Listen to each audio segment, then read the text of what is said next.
जय हिंद दोस्तों, मेरा नाम है संजय कुमार। जैसे आप लोगों को पता है कि बिहार डीएलएड का जो है ना एग्ज़ाम डेट आ गया है। आपका जो है ना एग्ज़ाम 5 जून से, देख लीजिएगा आपका एग्ज़ाम कब से होने वाला है। 5 जून से 15 जून के बीच में जो है ना आपका एग्ज़ाम होने वाला है। 5 जून से 15 जून के बीच में आपका एग्ज़ाम होने वाला है। तो आप लोग जो है ना जिन लोग भी बोल रहे थे कि एग्ज़ाम अब नहीं होगा, एग्ज़ाम नहीं होने वाला है, वो आप जो है ना याद रख लीजिए।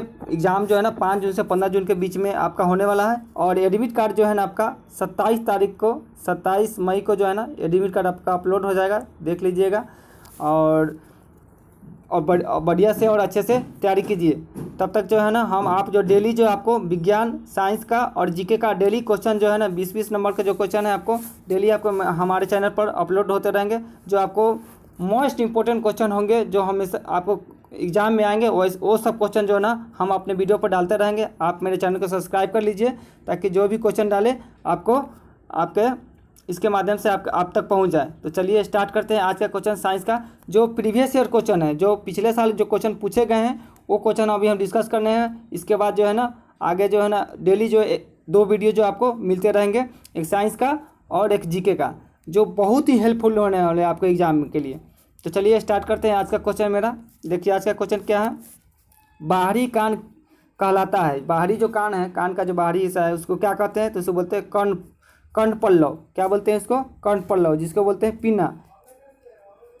इसी को बोला जाता है इंग्लिश में पिन्ना। जो ये देखिए कर्ण पल्लव है, इसका क्या काम होता है? इसका काम हो जाता है जो ध्वनि में जो पिन्ना जो है ना वायु में उपस्थित तरंगों को एकत्रित करता है, जो ध्वनि उत्पन्न करती है, जो ध्वनि उत्पन्न करती है उसको एकत्रित करता है। कौन? कर्ण पल्लव। चलिए अगला क्वेश्चन देख लेते हैं। आगे देख लीजिए, अगला क्वेश्चन है विद्युत आवेश। विद्युत आवेश का एसआई मात्रक क्या होता है? विद्युत आवेश का एसआई मात्रक कूलम होता है। और विद्युत धारा का ये आवेश है तो विद्युत आवेश का एसआई मात्रक कूलम होगा। अगर एम्पियर का पूछा जाता है तो विद्युत धारा का क्या होता है? विद्युत धारा का जो होता है, धारा का होता है, विद्युत धारा का होता है, एम्पियर होता है। चलिए अगला क्वेश्चन देखिए। आपका अगला क्वेश्चन है पृथ्वी के वायुमंडल में ऑक्सीजन गैस की मात्रा कितनी होती है? पृथ्वी के वायुमंडल में ऑक्सीजन गैस की मात्रा कितनी होती है? ऑक्सीजन गैस का पूछा है तो ये 21% जो है ना ऑक्सीजन होती है।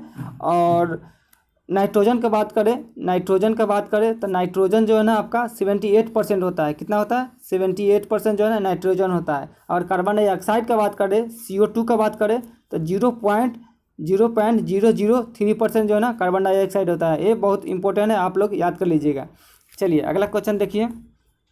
वह तत्व जिसकी परमाणु संख्या 28 है उसका सही इलेक्ट्रॉनिक विन्यास क्या होगा? जिसका परमाणु संख्या आपका क्या है 28 है, उसका सही इलेक्ट्रॉनिक विन्यास क्या होगा? तो देखिए जिसका परमाणु संख्या 28 है उसका सही इलेक्ट्रॉनिक विन्यास होता है 2818। देखिए 8 और 2 10, यानी 8 और 2 10, 10 और 10 20 और 28, 2 8 18 18 32 ऐसे जो है ना पैटर्न चलता है। तो याद रखिए 2 8 18 ये जो है ना किसका होगा? परमाणु संख्या 28 जो है ना उसका इलेक्ट्रॉनिक विन्यास है। चलिए आगे देखते हैं। जो ये जो होता है 2 28 जो होता है, 28 जो इलेक्ट्रॉनिक विन्यास होता है किसका होता है? ये होता है आपका निकेल का। किसका? निकेल का। याद रखिएगा ये जो है ना 28 होता है निकेल का होता है। 2 8 18। चलिए अगला क्वेश्चन देखते हैं। किसी वस्तु की गति के कारण उनमें पाया जाता है। किसी वस्तु की गति के कारण उनमें क्या पाया जाता है? तो कोई भी वस्तु में अगर गति होगा तो क्या होगा? वो गतिज ऊर्जा हो जाएगा। वो कौन सा हो जाएगा? गतिज ऊर्जा हो जाएगा किसी में गति होगा तो। आगे देखते हैं।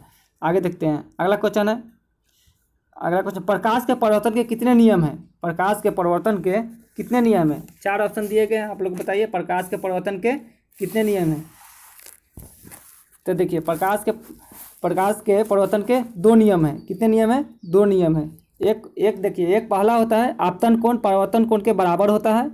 आपतन कोण परावर्तन कोण के बराबर होता है। दूसरा होता है आपतित किरण आपतन बिंदु पर अभिलंब तथा परावर्तित किरण एक ही समतल में होते हैं। ये दो जो है ना इसके नियम होते हैं। अगला क्वेश्चन देखिए। पादप में कोशिकाओं में डैश छोड़कर सभी होते हैं। ये पादप के कोशिकाओं में डैश छोड़कर सभी होते हैं। ये 4 ऑप्शन दिए गए, इसमें बताए नहीं इसमें से किसको छोड़कर सभी होते हैं। तो देखिए पादप के कोशिकाओं में जो है ना केंद्रक के अभाव होता है। पादप की कोशिकाओं में याद रखिए, पादप की कोशिकाओं में क्या होता है? केंद्रक नहीं होता है। इसमें आपका क्लोरोप्लास्ट होता है, सेलुलोज कोशिका भित्ति होता है, बड़ी रिक्तता होती है, विकोल्स होती है, बट केंद्रक नहीं पाया जाता आपका। ऑप्शन नंबर डी सही हो जाएंगे।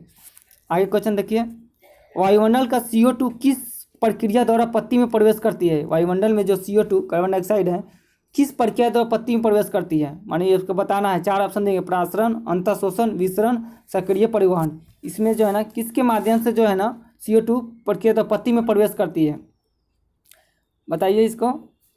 ये है ना आपका विसरण। विसरण के द्वारा जो है ना आपको विसरण के द्वारा आपको, तो ऑप्शन नंबर सी हो जाएंगे आपको, विसरण के माध्यम से जो है ना प्रवेश करती है। अगला क्वेश्चन देख लीजिए। अगला क्वेश्चन है आपका, समुद्र के तल पर वायु का दाब होता है कितना? समुद्र का जो तल होता है उस पर वायु का दाब कितना होता है? तो ये समुद्र के तल पर जो है ना वायु का दाब होता है आपका, ऑप्शन नंबर देखिए आपका यह जगह ऑप्शन नंबर डी, इनमें से सभी, इनमें से वायुमंडलीय दाब, जो वायुमंडलीय का दाब होगा वही जो समुद्र के तल पर वायु का दाब होगा। दूसरा, पारा के 76 सेंटीमीटर के बराबर होगा, पारा के 76 सेंटीमीटर के बराबर होगा, और पारा का 760 मिलीमीटर के बराबर होता है। मानी चारों ऑप्शन आपका, तीनों ऑप्शन जो है ना सही है आपका। चलिए अगला क्वेश्चन देखिए 95, अधिकांश कवकों की कोशिका भित्ति किसकी बनी होती है? ये बहुत ही इंपॉर्टेंट क्वेश्चन है। अधिकांश कवकों का कोशिका भित्ति किसकी बनी होती है? तो ये काइटिन का बनी होती है। अगला क्वेश्चन देखिए, निम्नलिखित में कौन सा बुझा हुआ चूना है? देखिए बुझा हुआ चूना, कौन सा चूना पूछा है? तो बुझा हुआ चूना पूछा है। बुझा हुआ चूना कौन सा होता है? तो कैल्शियम हाइड्रोक्साइड, जिसके CaOH2 इसको बोलते हैं कैल्शियम हाइड्रोक्साइड। ये जो होता है क्या होता है? बुझा हुआ चूना होता है। अगर ऐसा पूछा जाए आपका बिना बुझा हुआ चूना पूछे तो CaCO3, ये होता है कैल्शियम कार्बोनेट जो होता है CaCO3, ये बिना बुझा हुआ चूना होता है। बिना बुझा हुआ चूना अगर पूछे तो कैल्शियम CaCO3 होता है, कैल्शियम कार्बोनेट होता है। अगला क्वेश्चन देखिए, अगला क्वेश्चन, पशुओं के निम्नलिखित में से कौन सी प्रजाति नस्ल दीर्घकाल तक दूध प्राप्ति हेतु उपयोग की जाती है? माने कौन सा नस्ल है जो दीर्घकाल अधिकतम दिनों तक दूध प्राप्ति हेतु उपयोग की जाती है? तो यह है विदेशज या विदेशी नस्लों के जर्सी ब्राउन जो स्विस जो ये पशु होते हैं, जिसको हम लोग नहीं बोलते हैं जर्सी गाय है या जर्सी भैंस है, ये जो नस्ल के जो पशु होते हैं विदेशी होते हैं, उनका जो है ना दूध प्राप्ति के लिए बहुत दिन तक इस्तेमाल किया जाता है।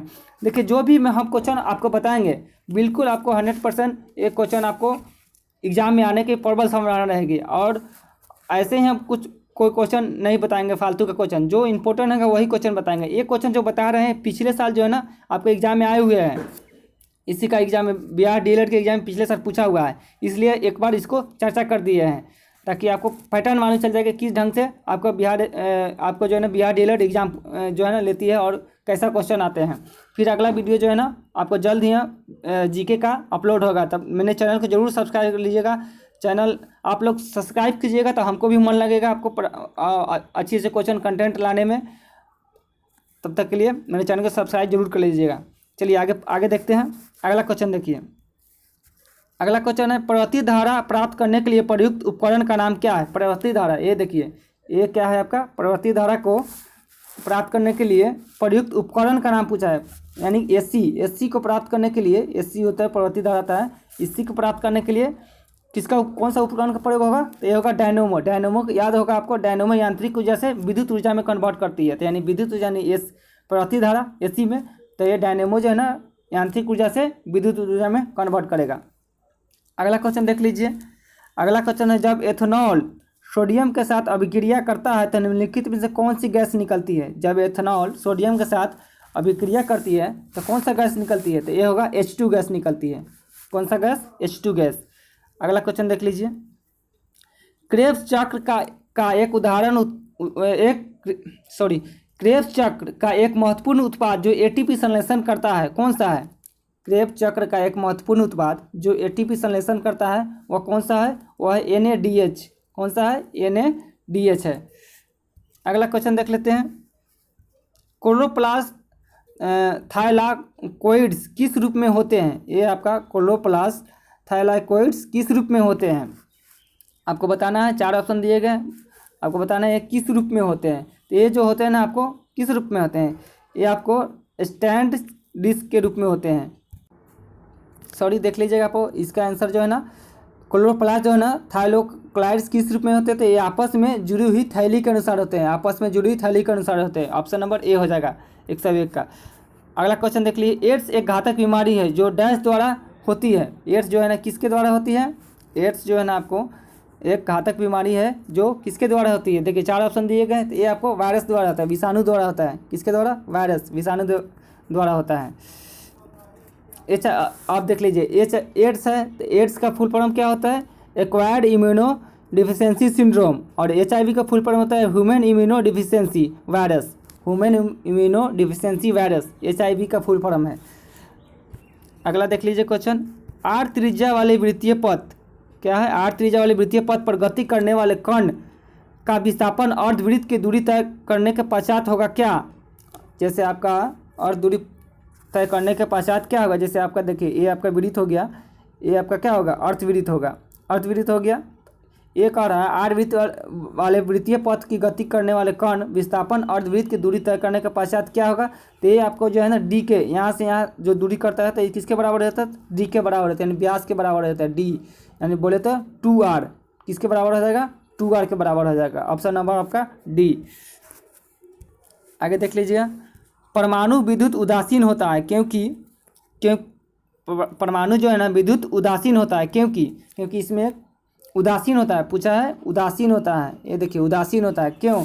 क्योंकि इसमें इलेक्ट्रॉन और प्रोटॉन दोनों की संख्या क्या होता है? बराबर होता है। कुल इलेक्ट्रॉन और कुल प्रोटॉन क्या होता है? बराबर होता है। Option number A.